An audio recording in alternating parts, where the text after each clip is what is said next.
Buenos días con todos los presentes. En esta oportunidad, mis compañeros Ábalos Clarita, Loyaga, Jonathan, Rodolfo y mi persona, Aguilar Anthony, vamos a exponer acerca de algunos factores del café.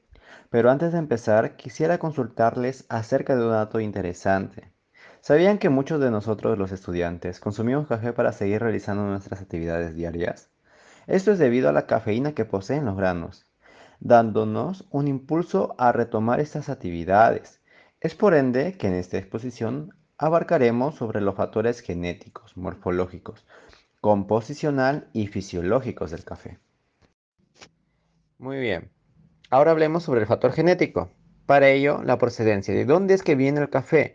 Básicamente, hemos derivado de dos situaciones, que es el origen varietal y las condiciones agroclimáticas, ¿no? Y estos a su vez enfatizan en lo que va a ser el procesamiento del cultivo tanto en la cosecha y post cosecha, para que así den mayor importancia a las variedades que hoy existen en el café. Entonces, según estudios de Palomino 2014, en el Perú se desarrollaron ciertas variedades en las cuales las principales son, ¿no? La típica, también el Bourbon y la Caturra, ¿no? Esas son las variedades del café.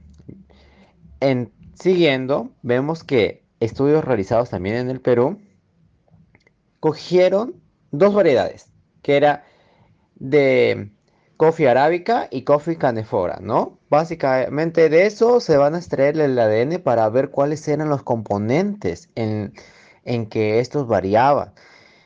Y los protocolos se usaron con buffer, ¿no? De bromuro de esa decitrimetil amoníaco. Y los resultados fueron los siguientes, que hubo patrones de ampliación muy conservados, ¿no? Y también muy pocos habían sido polimórficos.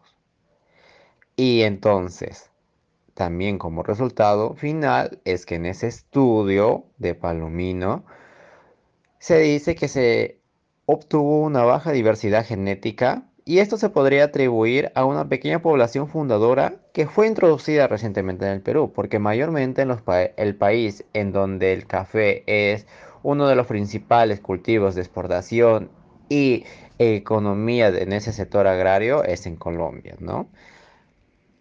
Y siguiendo, hablemos un poco también de la cafeína. Como bien ya se había mencionado al inicio, la cafeína es una fuente importante para poder nosotros, estudiantes, seguir en un ritmo un poco más acelerado para culminar ciertas actividades, ¿no? Es por ende, esto lo contiene el café. Y todo lo que viene a basarse son en las enzimas que tiene el café, que están filogenéticamente más relacionados entre ellas, ¿no? Y al final tenemos como resultado que en las comparaciones con otras especies de plantas, el café va a albergar grandes familias de genes que se relacionan con la producción de compuestos alcaloides y flavonoides. Estos a su vez van a contribuir a aspectos como viene a ser el aroma del café y su amargura, ¿no? Según las investigaciones en la Universidad de Barcelona, también en el año 2014. Muy bien, luego tenemos el factor morfológico. Tenemos cinco importantes partes de las plantas considerados en este factor. En la primera tenemos a la raíz, que viene a ser una raíz que penetra verticalmente hasta el suelo. Luego contamos con los tallos y las ramas, ¿no? Ahí se va a almacenar lo que viene a ser el fruto. También las hojas que vienen ser de color entre verde a verde oscuro, va a depender mucho de las variedades. Las flores básicamente se conforman de unas flores blancas en grupos de cuatro o más. Y lo que vamos a consumir, ¿no? El fruto, que viene a ser una drupa globular, ¿no? En este caso, en el fruto ahí está que sus partes está conformada por la cáscara, el pergamino, la semilla y la pulpa. Y para ello contamos con la siguiente ilustración, según Contreras 2022, en la investigación de los nutrientes esenciales del cultivo del café, que posteriormente se va a estar hablando. Ahí podemos observar ya una planta de café con el fruto ya bien establecidos en la rama. Y ahora vamos a seguir hablando de otros factores más que mis compañeros van a seguir con la exposición. Continuando con la exposición, tenemos el factor composicional. Un dato curioso es que el grano de café contiene normalmente un 34% de celulosa, un 30% de azúcares, un 11% de proteínas y un 6 a 13% de agua y entre 2 a 15% de materia grasa, en el cual está compuesto por los ácidos clorogénicos, en el cual mejora el metabolismo, además promueve lo que es la pérdida de peso. Tenemos la trigonelina, que es uno de los compuestos que dan al café su aroma característico. Tenemos los glicosidos, que tienen importancia farmacológica porque inhiben la fosforilación oxidativa. Los polisacáridos son el componente mayoritario del café tostado. Los esteroles, que contribuyen al mantenimiento de los niveles normales de colesterol en la sangre. Y por último tenemos los compuestos volátiles, que entre los compuestos volátiles que conforman el aroma encontramos los compuestos aromáticos, como el eugenol y el guaiacol. Le doy pase a mi compañero. Otro factor importante es el factor fisiológico, pues la producción está controlada por la interacción entre el potencial genético de la planta y el ambiente en el que éstas crecen. Tenemos el potencial genético, pues este fija los límites dentro de los cuales el ambiente también puede afectar el crecimiento. Y los factores ambientales, como ya mencioné, influyen en el crecimiento y el desarrollo vegetativo. La interacción de ambos actúan sobre los procesos fisiológicos para controlar el crecimiento. Procesos fisiológicos como por ejemplo la fotosíntesis, la asimilación, la respiración, transpiración y translocación. Todo esto nos conllevará a dar cantidad y calidad de crecimiento que se verán reflejados en la producción o la cosecha. Tenemos la fenología, que para establecer el manejo adecuado del cultivo de café se requiere un amplio conocimiento de la planta en lo que respecta a su crecimiento, a su desarrollo, producción, así como también los factores que se verán afectados a este mismo. El café o cafeto es un arbusto perenne cuyo ciclo de vida en condiciones comerciales alcanza hasta 20 a 25 años.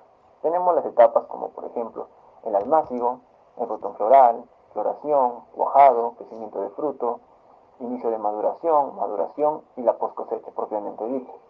El café produce frutos en ramas de un año de edad y también continúa su producción durante varios años y alcanza su máxima productividad entre los 6 a 8 años de edad. Entonces, el éxito del cultivo de café depende de la cantidad y la calidad de crecimiento, de tal forma que si estos son óptimos, los rendimientos en producción serán buenos. Y finalmente contamos con el siguiente video. Este video viene a ser de un artículo científico realizado las investigaciones en el Perú. Y estas son expuestos por INIA. Así que ahí le dejamos con la información.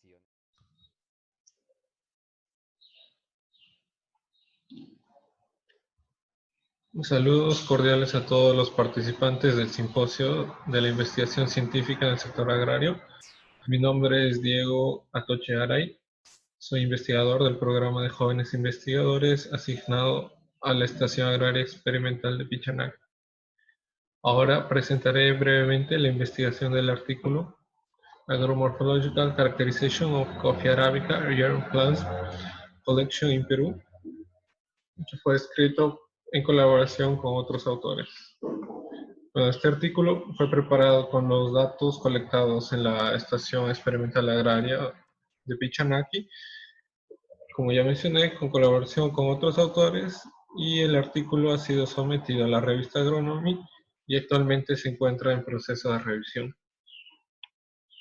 Bueno, para comenzar, vamos a empezar hablando un poco de café.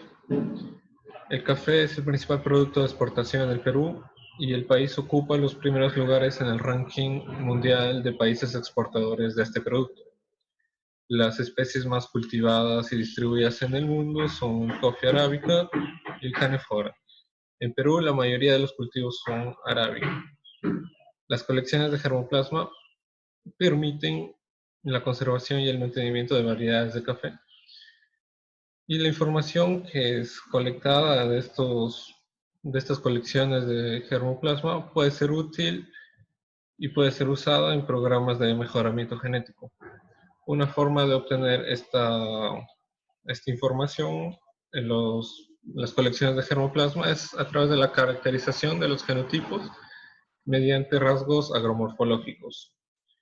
Y para usar estos datos posteriormente para seleccionar genotipos y características con interés económico. Bueno, el objetivo de este estudio fue caracterizar la colección de germoplasma de café de la Estación Agraria Experimental de Pichanaki de Linía mediante características agromorfológicas. Bueno, esta colección está localizada en el distrito de Pichanaki, en la provincia de Chanchamayo, en la región de Junín, en la selva central. Y esta colección alberga 169 accesiones de café, de las cuales 154 fueron estudiadas mediante 14 rasgos agromorfológicos divididos en 3 grupos: características vegetativas, características relacionadas a la producción y características relacionadas a plagas y enfermedades. Estos dos grupos, las características relacionadas a producción y las características relacionadas a enfermedades y plagas, fueron enfatizadas por ser de interés económico. Bueno, después de la colección de datos, estos fueron analizados para la obtención de parámetros estadísticos, la obtención de parámetros de variación, tales como coeficiente de variación genotípica, fenotípica y ambiental, para obtener también el índice de variación y el coeficiente de heredabilidad. También se realizaron análisis de correlación con la correlación de Pearson, un análisis de agrupamiento usando el método de Tocher basado en las distancias o en la matriz de distancias de Mahalanobis. Y finalmente se realizó un análisis de componentes principales. Bueno, los primeros resultados están relacionados a los parámetros estadísticos y de variación. En esta tabla 1 se muestran estos